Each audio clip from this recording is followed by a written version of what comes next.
Hello everyone and welcome to KDCAMC tutorials. Here in this video we'll see how to subtract one part from another part using the SOLIDWORKS. So here on the screen you can see we are having two parts. One, this is a cube and this the another part. And let's say we want to subtract this part from this bigger cuboid.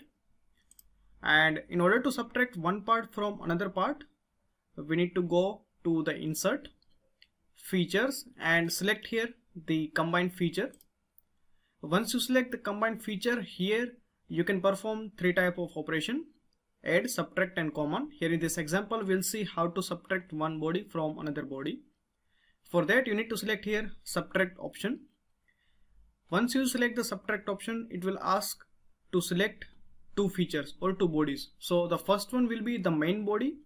It is the body from which you want to subtract few bodies.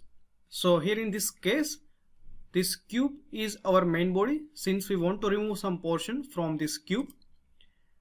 And for the bodies to combine or for the bodies to subtract, we need to select all the bodies that we want to subtract from this cube.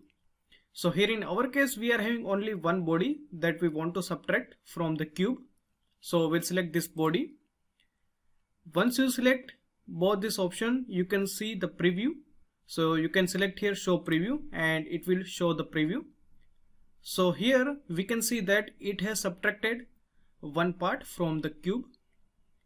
Again we can hide the preview and click on OK.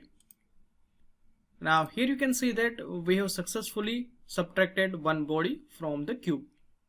I hope you enjoyed this video. If you like this video, then please hit on the like button and subscribe to this channel KDCAMC Tutorials. Thanks.